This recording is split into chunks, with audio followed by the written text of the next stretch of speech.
So our first principle is to honor and respect the inherent worth and dignity of every person. And I struggle with that every day I'm in the classroom. Some people say you can't teach empathy, at least not at the college level, but that's what I attempt to do every day. Is it working? I have no idea. I'm an anthropologist. You may be wondering if that means I dig up people or dinosaurs or diamonds or study ants. I've been asked all of these things at one time or another. But actually it means I study people, living people. Sometimes anthropologists claim they study culture, but I caught a serious case of postmodernism in graduate school, and now I'm no longer sure that culture exists. People are social, of course, and they have shared understandings about how things should work and how people should act and what is edible and what to wear and the like. But in any group of people, individuals come and go.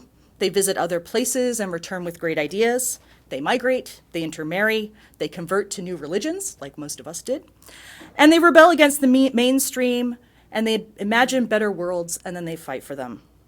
Is that captured in a term like culture, a noun that brings forth ideas of centuries-long tradition, insular communities, and rituals passed down from ancestors? Others have suggested that if we think of culture as a dynamic system, something in constant motion and renewal, we might be able to save the term. Personally, I'm pretty agnostic toward the word culture and treat it like, say, the idea of God or the possibility of extraterrestrial life. Basically, I'm happy if other people want to talk about it, but I try to avoid it in serious conversation. But it's not a bad catchphrase. I'll come back to that. Despite these misgivings on my part, some people have this impression that I'm an expert on something called Bolivian culture. The major problem with this is not an issue of terminology, but the fact that when I'm in Bolivia, I never feel like I'm an expert on much of anything.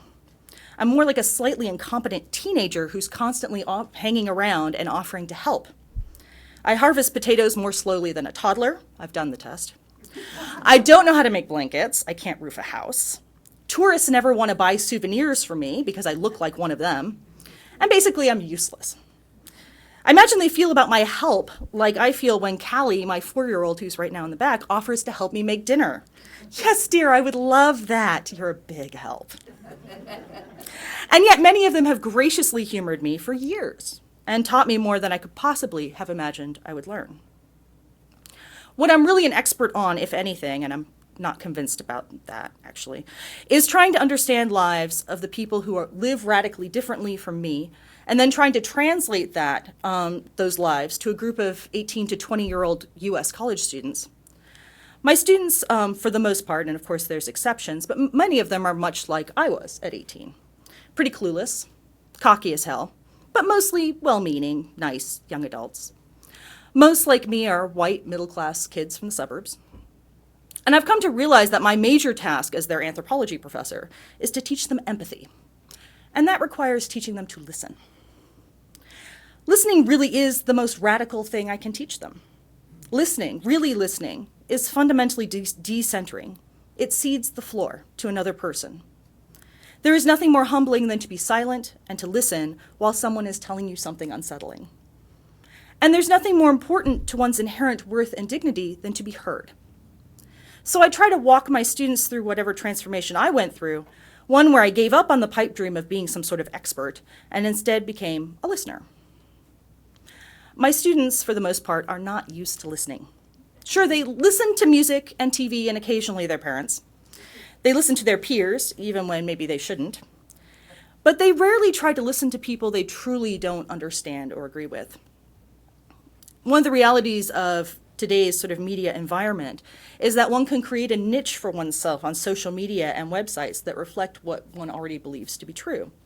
We have fewer shared media experiences as a society now that we have 200 plus TV channels and Pandora instead of radio, and listening has taken a bit of a hit. So I tell my students about some of the things I learned from listening, and reading, of course, which done correctly I think is another kind of listening, like that money has a soul. That always throws them for a loop. That rocks walk around at night. That zombies cut the sugarcane we put in our coffee every morning. But there's one in every crowd. But, Professor, you don't really believe that, do you? And I give some long-winded answer that recaps previous lectures on cultural relativity and the ontological turn. But what I'm really saying is this: shh, listen. Real listening challenges what you believe to be true about the world. It doesn't mean you have to believe it. It just means that you start to understand how someone else might. It's easy to assume that other people are just irrational. It's a lot less work than listening. But listening is required for empathy, and empathy is hard. I guess I'm not very good at subtlety because my pedagogical tactic has been to find the practices that I think will shock, surprise, or disturb my students the most, and then try to teach them how to be empathetic about them. Of course, every class is different. Some get weirded out by things like cross-cousin marriage, which I don't think is all that strange. Then there's some mixed reactions to practices like walking marriage, where basically people just live with their mothers and sisters and their matrilineal kin and, visit people on the side. And polyandry, women who have more than one husband. But all my classes get a bit squeamish about cannibalism and sex work. Hi, Ruth. I've also found that despite their initial discomfort with these kinds of things, the fact that my students see these people as exotic and distant actually makes it easier for them to listen. Having a professor tell you about the Wadi, an Amazonian group that until the 1950s or so considered it an act of duty and love to consume one's deceased affines, which is anthropologies for your in-laws, is a lot less frightening when you doubt you'll ever be attending a funeral for your Wari wife's father. Reading about Brazilian travesti sex workers, third gender people who suffer from the intersecting discriminations of being poor, queer, and engaging in a labor seen as criminal, is a lot less scary for students who are usually straight, cisgendered, meaning they accept the gender they were assigned at birth, and well enough to go to college. And I see this distance reflected in their exams and their papers, where I challenge them to think about how to reconcile their own beliefs with an often very sincere belief in multicultural tolerance. And my students turn back to that problematic word that I abandoned in graduate school. It's their culture, they tell me. And that seems to solve the problem, as long as you don't think about migration or the internet or anything else that brings us together across these artificial boundaries that we draw between groups of people and then label as culture. If it's their culture, then they can do that because it doesn't affect us. Now, this is where empathy starts. It's their culture and it's different from ours. And that's an okay start, but we need to keep going.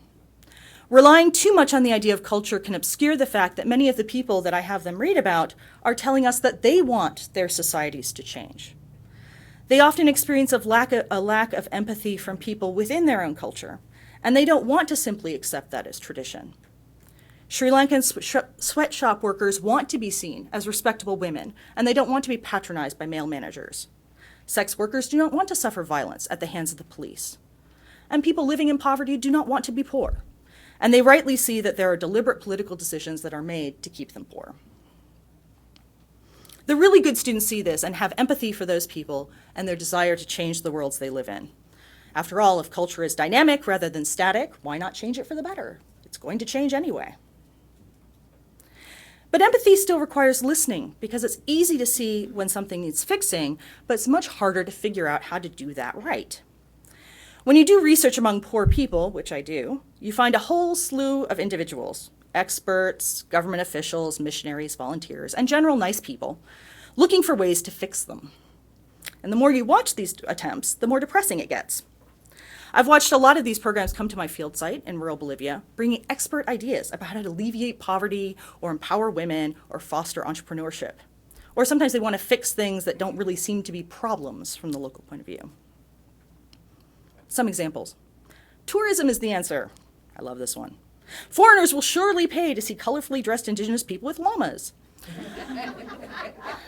Never mind that most of the money actually goes to urban tour guides, recreating the inequalities that existed before tourism became a major local industry.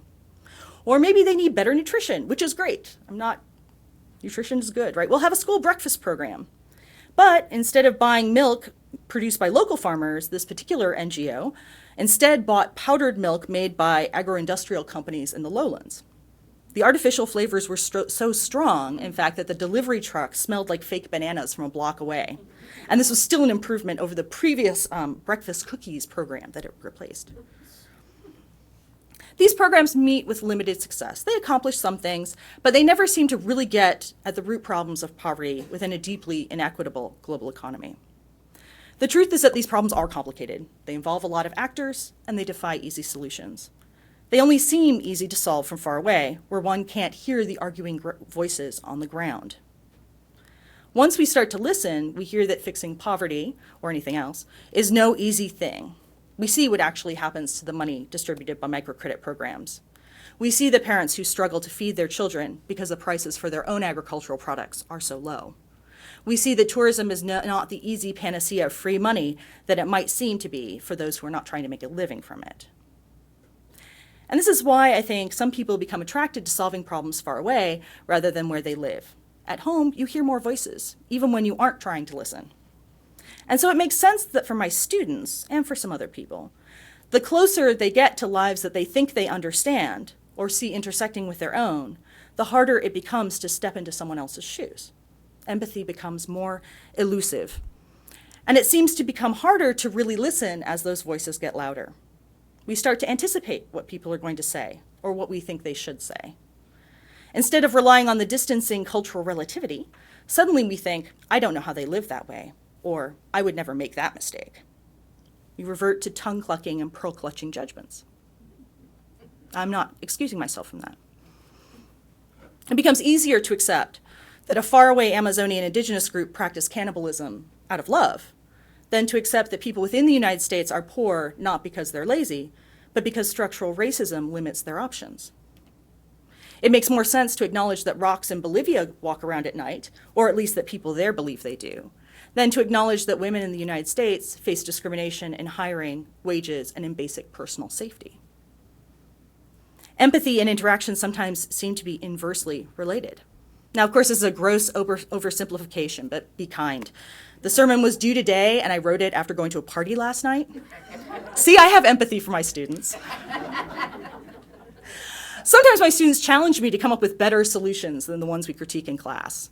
And I tell them that if I thought it was that easy, and I had answers for worldwide poverty, I would be out there solving those problems instead of teaching them. George Carlin once wrote, "Scratch any cynic and you will find a disappointed idealist."